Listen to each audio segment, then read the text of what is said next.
Hello everyone. आज हम इस वीडियो में 19th का चैप्टर करेंगे और हमारे चैप्टर का नाम है excretory products and there elimination. ठीक है, तो हम अब स्टार्ट करते हैं। तो इसमें हम क्या पढ़ेंगे, एक्सक्रीटरी प्रोडक्ट्स के बारे में और वो कैसे एलिमिनेट होता है हमारी बॉडी से बाहर कैसे आता है, हम उसके बारे में पढ़ेंगे। ठीक है, कौन कौन से ऑर्गन, कौन कौन से पार्ट्स हमारे बॉडी के हेल्प करते हैं उसे एलिमिनेट करने में, उसको डिटेल में जानेंगे। तो हम स्टार्ट करते हैं। Animals accumulate ammonia, urea, uric acid, carbon dioxide, water and ions like sodium, potassium, chlorine, phosphate, sulphate etcetera. तो ये कह रहे हैं कि एनिमल्स के अंदर भाई ये सभी प्रोडक्ट जो होते हैं वो एक्यूमुलेट होते हैं। ठीक है, जो अभी नाम बताए थे, ammonia, urea, uric acid etcetera, either bye metabolic activity. अब जो ये प्रोडक्ट जो हमारी बॉडी के अंदर एनिमल्स के अंदर एक्यूमुलेट होते हैं वो कैसे होते हैं, मेटाबॉलिक एक्टिविटी की वजह से। ठीक है, और by other means like excess ingestion. मान लो अगर हम कुछ ज़्यादा खा लेते हैं तब हमारी बॉडी के अंदर क्या है वो एक्यूमुलेट हो गया, ऐसा हो सकता है। और ऐसा भी हो सकता है जो हम फूड लेते हैं, ऐसा होता है जो हम फूड लेते हैं उनका क्या होता है, ऑक्सीडाइज होता है वो।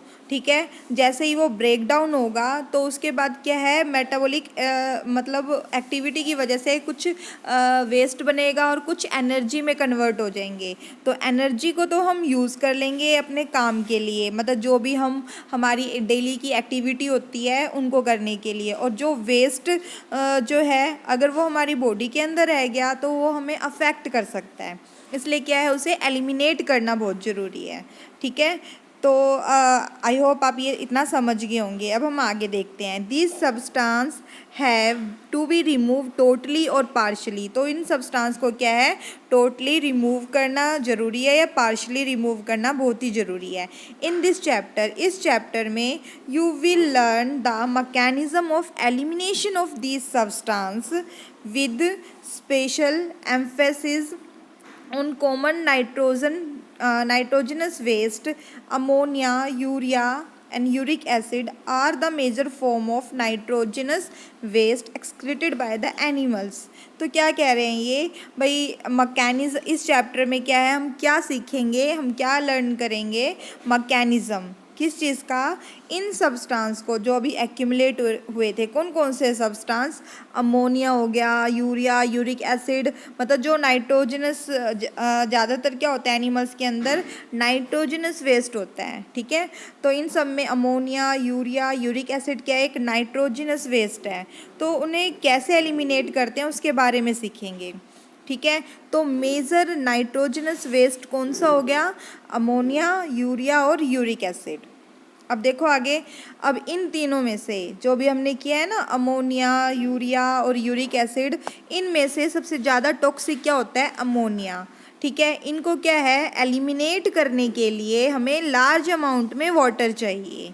ठीक है, तो इसलिए ज़्यादातर जो अमोनिया एक्सक्रीटरी प्रोडक्ट होता है वो किन में होते हैं, जो एक्वेटिक ऑर्गेनिज्म होते हैं। ठीक है, जो एक्वेटिक ऑर्गेनिज्म होंगे उनको आराम से जो वाटर जो है जितना चाहिए उनको मिल जाता है, जिसकी वजह से क्या है, उनका जो एक्सक्रीटरी प्रोडक्ट जो है वो क्या है, अमोनिया है। ठीक है, और ये बहुत ही टॉक्सिक भी है। आई होप आप ये समझ गए होंगे इतना। अब हम आगे देखते हैं। वेयर एज यूरिक एसिड, अब इन्होंने भाई कंपेयर करके बता रहे हैं। क्वेश्चन आ सकता है आपका कि अमोनिया, यूरिया और यूरिक एसिड में से ज़्यादा टॉक्सिक क्यों है, मतलब कौन सा है और क्यों है। ठीक है, तो देखिए अमोनिया तो बता दिया आपको मोस्ट टॉक्सिक है, क्योंकि उनको ज़्यादा अमाउंट में वाटर चाहिए। और अगर हमारे बॉडी से अगर ज़्यादा अमाउंट में वाटर अगर वही ले लेगा तो हमारी बॉडी को भी तो वाटर चाहिए ना, इसलिए हमारी बॉडी के अंदर क्या है, अमोनिया एक्सक्रीटरी प्रोडक्ट नहीं है। ठीक है, where as uric acid being least toxic, अगर यूरिक एसिड को देखें तो वो कम टॉक्सिक है। Can be removed with a minimum loss of water, तो उनको ज़्यादा अमाउंट ऑफ वाटर नहीं चाहिए, उनको कम ही अमाउंट चाहिए। ठीक है, आई होप आप इतना ये समझ गए होंगे। अब देखिए, इन वेस्ट के अकॉर्डिंग हमने उनका नाम भाई एनिमल्स को एक नेम दिया है। ठीक है, तो वो क्या है, अगर किसी की बॉडी के अंदर जो एक्सक्रीटिंग प्रोडक्ट अमोनिया है तो उस प्रोसेस को हम क्या बोलेंगे, एमोनोटेलिज्म, और उस ऑर्गेनिज्म को क्या बोलेंगे हम, एमोनोटोलिक। ठीक है, एमोनोटेलिक। आई होप आप ये समझ गए होंगे। ये तो हो गया ऑर्गेनिज्म। तो अगर कोई आपसे ये पूछ ले एमोनोटेलिक ऑर्गेनिज्म का नाम बताओ, तो वो क्या बताओगे आप, bony fish, aquatic amphibians, aquatic insect. ठीक है, और ये पूछ ले कि उस प्रोसेस का नाम बताओ जहाँ जिसमें अमोनिया एक्सक्रीट होता है, तो आप क्या बोलोगे, एम्यूनोटेलिज्म। आई होप आप ये इतना समझ गए होंगे। ठीक है, अब हम आगे देखते हैं। Ammonia as its readily soluble is generally excreted by diffusion across body surface or through gill surface in fish as ammonium ions. देखिए अभी हमने किया था, अमोनिया को क्या चाहिए, वाटर चाहिए, ज़्यादा रिक्वायरमेंट होती है वाटर की। तो वाटर जो है वो क्या है, जो भाई रिमूव करने के लिए वाटर ज़्यादा चाहिए। तो अमोनिया जो है एक्सक्रीटरी प्रोडक्ट किसके अंदर होता है, जो पानी में रहते हैं जीव। ठीक है, एक्वेटिक ऑर्गेनिज्म। तो अमोनिया को वाटर क्यों चाहिए, क्योंकि ये सॉल्यूबल है। ठीक है, ये पानी में ज़्यादा घुल जाते हैं। ठीक है, तो क्या है, डिफ्यूज़न के थ्रू ये जनरली एक्सक्रीट आउट हो जाते हैं। अब डिफ्यूज़न क्या होता है, आपने क्या हुआ है, हाई कंसंट्रेशन से लो कंसंट्रेशन में जब मूवमेंट होते हैं आयंस के, हम उसे डिफ्यूज़न बोलते हैं। ठीक है, तो अब इन्होंने यही कहा है कि बॉडी सरफेस के थ्रू क्या होता है, डिफ्यूज़न प्रोसेस के थ्रू अमोनिया जो है वो एक्सक्रीट आउट हो जाता है। ठीक है, या फिर गिल, आपको पता ही है फिश जो है गिल्स रेस्पिरेशन में हेल्प करती हैं, तो गिल सरफेस के थ्रू भी अमोनिया जो है वो एलिमिनेट होता है। किस फॉर्म में होगा, अमोनियम आयंस के फॉर्म में। आई होप आप ये इतना समझ गए होंगे। अब आगे देखिए, kidneys do not play any significant role in its removal. अब इन ऑर्गेनिज्म में किडनीज जो है रिमूव करने के लिए कोई रोल प्ले नहीं कर रही है। ठीक है, terrestrial adaptation necessitated the production of lesser toxic nitrogenous waste like urea and uric acid sorry for conservation of water. अब इन्होंने यही कहा है कि जो टेरेस्ट्रियल अडेप्टेशन जो है उसमें भाई जो प्रोडक्शन जो है, मतलब जो टेरेस्ट्रियल जो ऑर्गेनिज्म होते हैं, अब वो टेरेस्ट्रियल मतलब लैंड एरिया में रह रहे हैं। ठीक है, तो उनकी बॉडी को वाटर का जो अमाउंट ज़्यादा चाहिए उनकी बॉडी को। अगर उनकी बॉडी के अंदर एक्सक्रीटरी प्रोडक्ट ऐसा हो कि उसको रिमूव आउट करने के लिए वाटर चाहिए, ज़्यादा चाहिए, तो उनकी बॉडी जो है वो अच्छी तरह से वर्क नहीं कर पाएगी, क्योंकि उनकी बॉडी से ज़्यादा वाटर लॉस हो जाएगा। इस वजह से क्या है, टेरेस्ट्रियल ऑर्गेनिज्म में भाई जिनमें वाटर को कंजर्व किया जाए, तो ऐसा एक्सक्रीटरी प्रोडक्ट होता है। ठीक है, तो उस चीज़ की भाई वो वैसा प्रोडक्ट जो है वो मतलब एक्सक्रीटरी प्रोडक्ट प्रोड्यूस हुआ, तो वो क्या है, यूरिया और यूरिक एसिड। तो ये क्या होता है, इसमें वाटर ज़्यादा से ज़्यादा क्या है, कंजर्व रहता है, मतलब बॉडी के अंदर रहता है, लॉस कम होगा। आई होप आप ये समझ गए होंगे। ठीक है, अब आगे देखिए, mammals, many terrestrial amphibians and marine fish mainly excrete urea. अब इन्होंने ये कहा है कि जो मैरीन फिश है, ठीक है, और टेरेस्ट्रियल एम्फीबियंस, ठीक, और मैमल्स, अब ये जो है इनके अंदर एक्सक्रीटरी प्रोडक्ट क्या है, यूरिया। इसलिए हम इन्हें क्या बोलते हैं, यूरियोटेलिक एनिमल्स। ठीक है sorry, ammonia produce by metabolism is converted into urea. अब अमोनिया जो है वो मेटाबॉलिज्म के थ्रू प्रोड्यूस होता है। ठीक है, तो वो किस में कन्वर्ट हो जाएगा, यूरिया में। कहाँ होगा, लीवर में। इन एनिमल्स के लीवर में अमोनिया जो है वो कन्वर्ट हो जाएगा किस में, यूरिया में। आई होप आप ये समझ गए होंगे।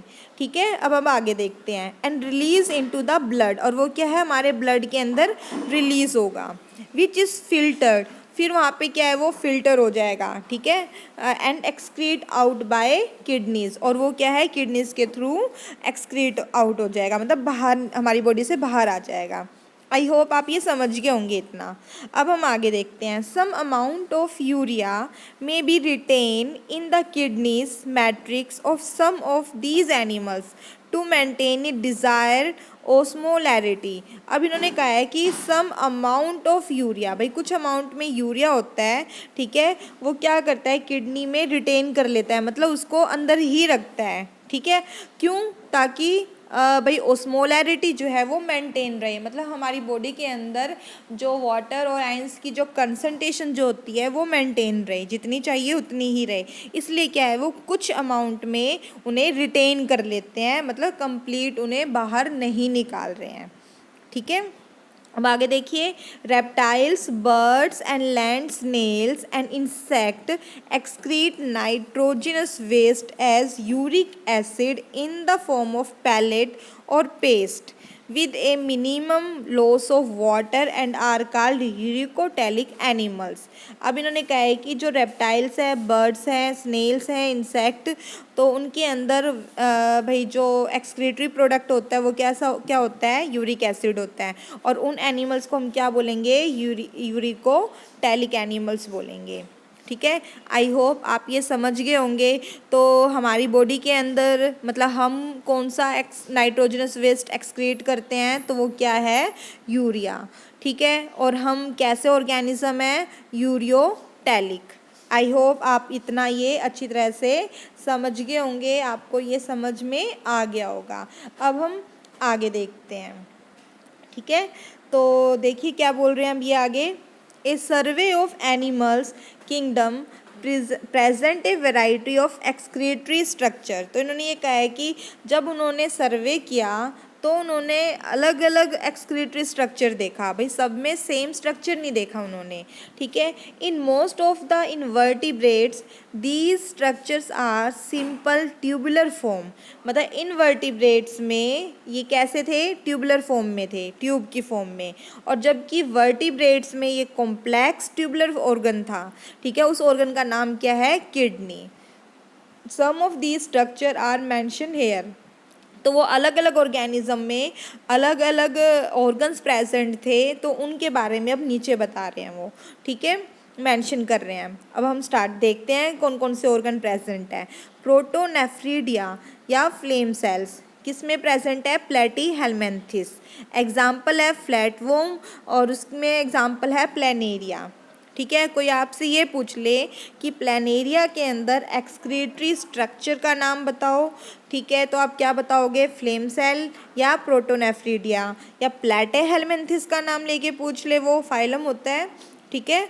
तो पूछ ले कि फाइलम प्लेटेहेलमिन्थिस में एक्सक्रीटरी ऑर्गन भाई स्ट्रक्चर कौन सा प्रेजेंट है, तो आप क्या बोलोगे, प्रोटोनेफ्रीडिया या फ्लेम सेल, ठीक है। अब आगे देखिए। Rotifers, some annelids and the cephalochordates amphioxus. Cephalochordates में एम्फीऑक्सिस, इनके अंदर भी क्या है, प्रोटोनेफ्रीडिया या फ्लेम सेल प्रेजेंट होता है, ठीक है। Protonephridia are primarily concern with ionic and fluid volume regulation. अब ये क्या है, हमारी बॉडी मतलब जिनके ये जो प्लेटोहेलमिन्थिस जो है फाइलम, उसमें ऑर्गेनिज्म जो आते हैं उनकी बॉडी के अंदर प्रोटोनेफ्रीडिया क्या करता है, आयंस और फ्लूइड को रेगुलेट करके रखता है, ठीक है। और आयंस और फ्लूइड के रेगुलेशन को हम क्या बोलते हैं, ओस्मो रेगुलेशन। अब आगे देखिए। नेफ्रीडिया, ठीक है, are the tubular excretory structure of the earthworm. अब अर्थवर्म में कौन सा है, नेफ्रीडिया, और दूसरे एनिलीड्स के अंदर भी एक्सक्रीटरी स्ट्रक्चर कौन सा प्रेजेंट है, नेफ्रीडिया, ठीक है। नेफ्रीडिया करता क्या है, अब एक्सक्रीटरी स्ट्रक्चर है, इसका मतलब वो नाइट्रोजनस वेस्ट को रिमूव करेगा, ठीक है, help to remove nitrogenous waste and maintain a fluid and ionic balance. और ये क्या करेंगे, फ्लूइड और आयंस के बैलेंस को मेंटेन करके रखेगा, ठीक है। अब आगे देखिए। Malpighian tubules are the excretory structure of most of the insect, ठीक है। जो इंसेक्ट जो होते हैं उनमें भाई कौन सी ट्यूब प्रेजेंट होती है, मालफिजियन ट्यूब्स, ठीक है। तो उनके अंदर एक्सक्रीटरी जो स्ट्रक्चर है वो कैसा है, मालफिजियन ट्यूब्यूल्स के रूप में है, ठीक है। तो इसमें एग्जाम्पल क्या दे रखा है आपकी बुक में, कॉकरोच। अब आगे देखिए क्या है, malpighian tubules help in the removal of nitrogenous waste and osmoregulation. तो ये क्या करेंगे, ये ओस्मो रेगुलेशन और वेस्ट को रिमूव आउट करने में हेल्प करेंगे। ठीक है, and sorry antennal glands or green glands perform the excretory function in crustacean like prawn.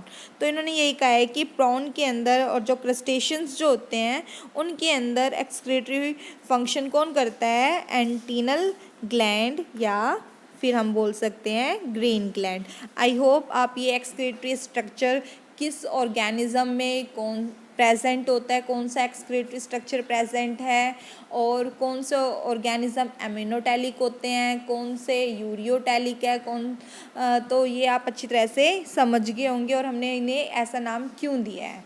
ठीक है, नेक्स्ट वीडियो में हम ह्यूमन एक्सक्रीटरी सिस्टम को स्टडी करेंगे। Thank you.